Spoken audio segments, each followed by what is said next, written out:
Okay, so in today's video, I wanted to try something new. I don't get to cover college football recruiting or high school players very much on the channel anymore, and that's due to lack of time and I think lack of interest, but we're going to try something out here. I'm going to talk about the biggest recruiting things that have happened over the last week or so, and I'm going to try to do this video at least twice a month. But today I want to talk about 6 big-time high school players who've recently made their decision on where they're going to go to college, and talk about who they are, why they're high impact, and what makes them potentially special. But before we get started, if you're a big fan of college football, be sure to subscribe to the channel, leave a like if you want to support today's video, and let me know what player, team, topic, or situation I can cover next. Now let's get started and talk about how college football recruiting just went crazy. Okay, so the first player I want to talk about is Jayon Mallerie. He's a 4-star running back and recently chose the Miami Hurricanes over Clemson, Florida, and Alabama. Why did he choose the Canes? Well, he said that was the culture that Mario Cristobal was implementing into the program, and it felt like family every time he went down there, and they had his best interest at heart. He also felt Miami was a school he could go into in day one and compete.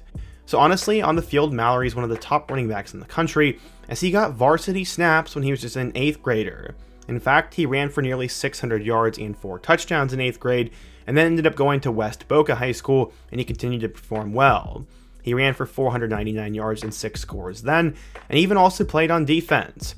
As a sophomore, he had his breakout season though, running for 1,400 yards and 22 touchdowns. He also caught a ton of passes for 438 yards and 6 scores. Following that, he did have an injury-riddled junior season, but still managed to have nearly 700 yards and 10 touchdowns. He got offers from nearly every school in the country, and at 5'11", he is prototypical size for a running back. He's already near where the top of his physical development should be, and that could help him push for playing time early on. He'll also join a running back room that features players all from Florida, with Mark Fletcher, Jordan Lyle, and Chris Wheatley-Humphrey. Mallerie said he wants to put Miami back on the map, and this is a big commitment for them. According to 24/7 Sports, Mallerie is a 4-star recruit, the number 22 running back, and the 302nd best player in the class of 2026. Curious to see how he's going to do there. Alright, so the second guy I want to talk about is Jabari Mack. He comes from Strahan High School in Louisiana, and this produced former LSU players like Jordan, Ricky, and Justin Jefferson. I'd say that was a pretty legendary family. There's been plenty of big-time recruits who've come out of that school, and this past weekend, LSU added a huge piece to their 2026 recruiting class as 4-star wide receiver Jabari Mack decided to commit to the Tigers. This was a crazy week for the Tigers as they had already landed 5-star receiver Tristan Keys just a few days earlier. He's already established himself as one of the top receivers in the state of Louisiana, and his talents were on full display at the start of the junior season. I'm struggling to find his stats as I literally cannot find them anywhere on the internet, but eventually he chose LSU over Tennessee, Bama, Ohio State, A&M, Miami, and Oregon. Pretty stacked offer sheet. When asked why he chose to go to LSU, he said it was the best fit for him to develop as a player and as a person, and a great place to be developed at the receiver spot. Honestly, LSU might be one of the top places in the world right now. Guys like Justin Jefferson, Jamar Chase, Malik Neighbors, and Brian Thomas Jr. are just some of the recent names who've gone on to be successful in the NFL after spending time with the Tigers. He also credits the game day atmosphere and the chance to play in the SEC and his family to watch that. He already joins a talented group of receivers that are committed to LSU, which include Kenny Darby, Ja'Kai Anderson, and then obviously Tristan Keys. Again, I cannot find much info on his upbringing or his stats for the last few years, but according to 24/7 Sports, Mack is a 4-star recruit, the number 10 wide receiver, and the 64th best player in the class of 2026. So good news for LSU fans, he'll be headed to campus next year. Okay, so the next guy we're going to talk about is Jonathan Hatton Jr. Coming out of Steele High School in Texas, he was always a big name. His dad said, quote, since he was about 10 or 11 years old, it was Oklahoma and Ohio State kind of thing for him. He said it always felt right and he wants to focus on getting better in football and his grades, and he would try to enroll early when he got to college. Yeah, Hatton Jr. was thinking well in advance, and he's eventually become a 3-year starter at the high school level as he broke out with 1,200 yards and 21 touchdowns as a sophomore. He also was a standout track and field star and actually improved a lot from his sophomore to junior year. He ended up rushing for 7 more yards with 1,229 on 100 fewer carries. He went from 5 yards per carry to 9.5, and that is an insane jump.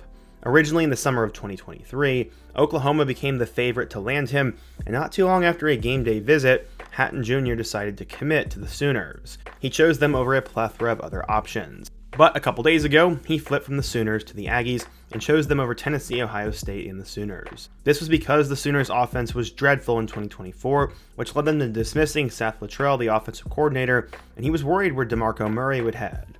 Luckily, they brought in Arbuckle from Washington State, and while he would consider them, he ultimately chose the Aggies. His mind was made up because Texas A&M checked off the biggest box on his list, which was the family feeling. His parents had been going to Aggies games since he was 9 years old, and they didn't want to change what they were doing. That made Texas A&M a priority, and that's why he's going there. He said he also realized he was missing a bunch of things while he was committed to Oklahoma, and he just wants to put himself in the best position possible. Listed at 6 foot, 205 pounds, he's expected to make an immediate impact for the Aggies. Mike Elko is bringing in a really solid class, and Hatton Jr. has a perfect blend of speed, power, and vision, and he's going to be a dangerous weapon for Texas A&M. 24/7 Sports lists him as a high major prospect who will be a high-volume ball carrier and combining his physical tools and verified track speed, making him a long-term NFL draft candidate. According to 24/7 Sports, Hatton Jr. was a 4-star recruit, the number 5 back, and the 75th best player in the class of 2026. He's a guy I'm excited to watch in the future. Okay, so the fourth guy we're to talk about is Dylan Purter. Coming out of Booker T. Washington High School in Alabama, Purter is the next guy in line to be a huge recruit and blossomed early on in high school while he was there. Like the other LSU guy in this list, I cannot find much information on his backstory, but he got his first interest from SEC programs from the Arkansas Razorbacks after a visit there. He then blew up and got an extensive offer sheet. He was ranked as a top 20 corner in the class of 2026 and has recently decided to commit to LSU.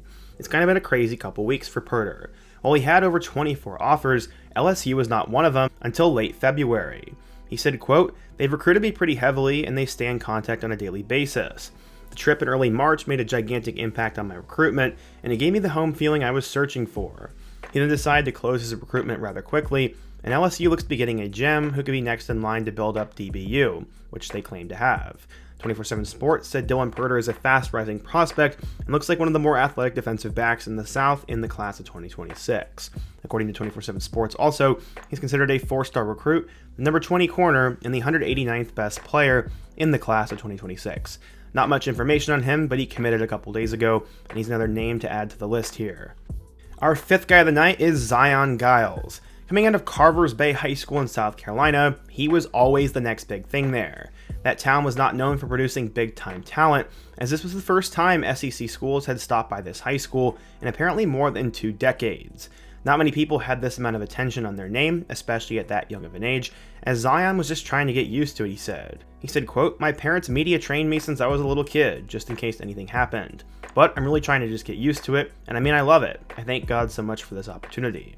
Jayon became one of the fastest rising players in the class of 2026 after having some extremely impressive performances at camps this past summer, including one at Dabo Swinney's camp at Clemson. He said he had long coveted an offer from Clemson, who he grew up rooting for, and actually got that offer after that visit.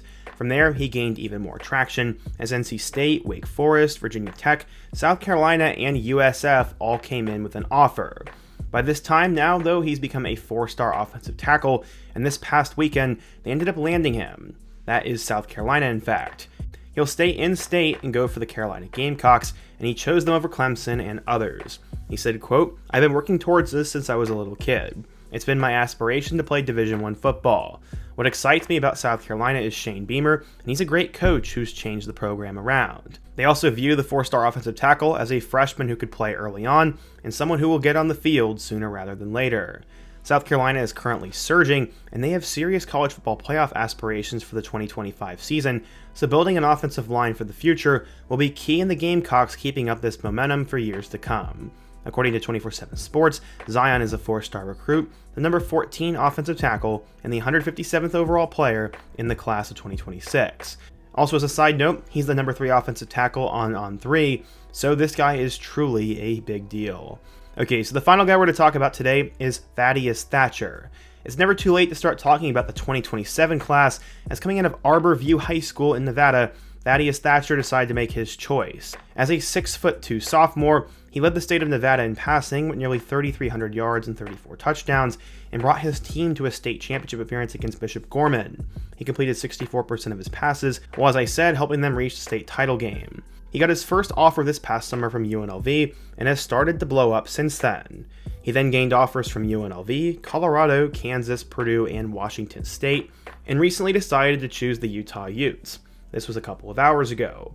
He will not be alone at Utah, as his older brother Christian is a senior, and he already decided to sign with the Utes, so this was always the goal for him. He said, quote, "It was always sort of the goal for Christian and I to play together. We never tried to force it, but always wanted it to work out that way." This is the first commitment with Jason Beck as the offensive coordinator, and will be the first guy in the class of 2027 for Utah. He said, quote, "With the new staff, Beck's offense just fits me perfectly."